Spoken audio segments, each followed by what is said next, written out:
Alors l'Ircantec, c'est une caisse qui regroupe complémentaire, qui regroupe l'ensemble des contractuels plutôt de la fonction publique d'État, territoriale et hospitalière. C'est également la caisse des praticiens hospitaliers, des médecins hospitaliers, et c'est la caisse des élus. Je suis un élu et donc je cotise à cette caisse. Alors l'Ircantec est une caisse complémentaire qui a aujourd'hui énormément de réserves. Elle a à peu près 16 milliards de réserves.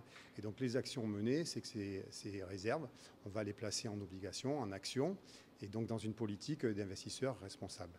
C'est-à-dire qu'on doit faire fructifier, bien sûr, on doit garantir 30 ans de retraite, on doit faire fructifier, bien sûr, ces recettes qu'on a aujourd'hui. Et donc pour ce faire, on investit dans des entreprises pour les permettre de muter, de passer vers une transition écologique. Je crois que sur l'île, cette semaine, il y a donc une semaine dédiée à la transition écologique.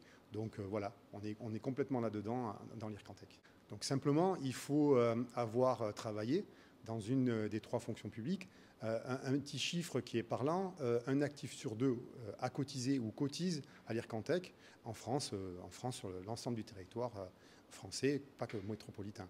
Donc ça touche énormément de monde. Un exemple, j'ai été pion dans un collège, j'ai cotisé à l'Ircantec.